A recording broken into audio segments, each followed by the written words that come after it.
তো এখন তো কি বলবো, এখন তো সবার ছোট বড় সবার কাছে উনি একজন স্বপ্নের নায়ক, কিং খান আমাদের সুপারস্টার।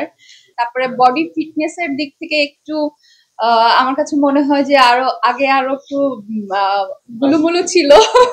আচ্ছা, আমার জীবনের সব থেকে ব্যবসা সফল সিনেমা জটিল প্রেম, এবং সেই জটিল প্রেমের জুটি কিন্তু ছিলাম আমি আর বাপ্পি। হয়তো আমার কাছে এখনই আসলে মনে হয় যে এখনই ঝাঁপাই পড়বো, আবার শুটিং শুরু করে দিব, কিন্তু সেরকম ভালো সিনেমা আমি পাচ্ছি না। এবং আমার কাছে মনে হয় যে আমি এই পর্যায়ে এসে এমন কোনো সিনেমা এখন করতে চাই না যেটার কাছ থেকে, যেটা করে আমি দর্শকের কাছে মানে সুনাম না শুনে উল্টা গালি শুনবো। এমন অফার আমার কাছে অনেক আসে, যারা নিজেরা প্রডিউসার হিরো হতে চায়, নিজেরাই প্রডিউস করে নিজেরাই হিরো হতে চায়। তো আমি মনে করি না এরকম সিনেমা এখন আমি করব। ভালো কোনো স্ক্রিপ্ট অ্যান্ড ভালো কোনো গল্প পেলে, ভালো কোনো সিনেমা পেলে, আমি সিনেমার মানুষ, সারাদিন সিনেমার সাথেই থাকতে চাই, আমি সিনেমা অবশ্যই করব।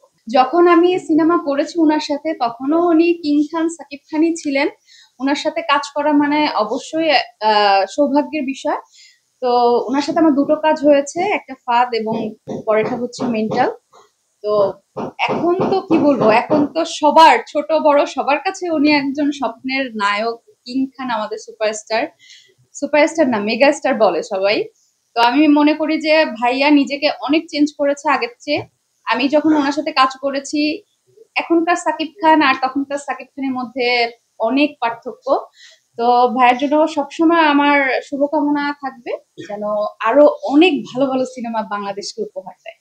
হ্যাঁ, অবশ্যই আগে এরকমই ছিল। তারপরে বডি ফিটনেস এর দিক থেকে একটু আমার কাছে মনে হয় যে আরো আগে আরো একটু গুলুমুলু ছিল। এখন অনেক সচেতন, এখন অনেক স্মার্ট লাগে, মনে হয় আরো বয়স অর্ধেক হয়ে গিয়েছে। বডি ফিটনেস অনেক সুন্দর। আর আমার কাছে এটা মনে হয় উনি নিজেকে চেঞ্জ করেছে শুধুমাত্র কলকাতা সিনেমা করে।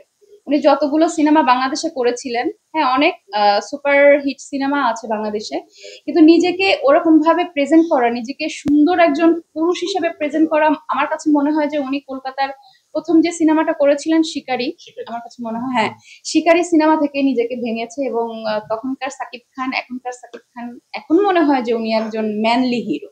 আচ্ছা, আমার জীবনের সব থেকে ব্যবসা সফল সিনেমা জটিল প্রেম, এবং সেই জটিল প্রেমের জুটি কিন্তু ছিলাম আমি আর বাপ্পি। তো বাপির সাথে সিনেমার অভিজ্ঞতা তো সব থেকে বেশি ভালো, কারণ ওর সাথে সব থেকে বেশি আমি কাজ করেছি, টোটাল 8টা সিনেমাতে কাজ করেছি। এবং আমরা যখন সেটে থাকতাম, বাপি খুব চঞ্চল, খুব দুষ্টুমি করতো পুরা সেটের সবাইকে নিয়ে। আহ একটানা তো অনেকগুলো কাজ হয়েছে, প্রায় কত বছর, 6-7 বছর একসাথেই পথ চলা আমাদের। এখন একটু যোগাযোগটা কমে গিয়েছে, কারণ এখন সবাই মানে সবাইকে নিয়ে ব্যস্ত। আমি বিয়ে করেছি, আমি আমার সংসার নিয়ে ব্যস্ত। এবং আহ, আহ, আসলে কি, সিনেমার বাহিরে চলে আসলে, ঘরের ভেতরে আসলে ওরকম ভাবে আমাদের আর্টিস্টদের সাথে কারোর সাথে ওরকম কমিউনিকেশনটা হতো না। এটা একটা আমাদের সবার মধ্যে আমি বলবো যে একটা দূরত্ব। আমরা যখন সবাই এক জায়গা থাকি, মনে হয় যে এটাই আমার পরিবার, এটাই সবাই আমরা একত্রে আছি। বাট না, যখন সবার কাছ থেকে চলে আসতাম ঘরে, কেউ কারোর খোঁজ নিত না, সবাই যার যার মতো ব্যস্ত। আবার দেখা গেল কোন একটা সিনেমাতে আবার একসাথে কাজ হচ্ছে, তখন আবার 1-2 মাস খুব একসাথে রমরমা, এই যে একসাথে কাজ করা, এই বন্ডিংটা।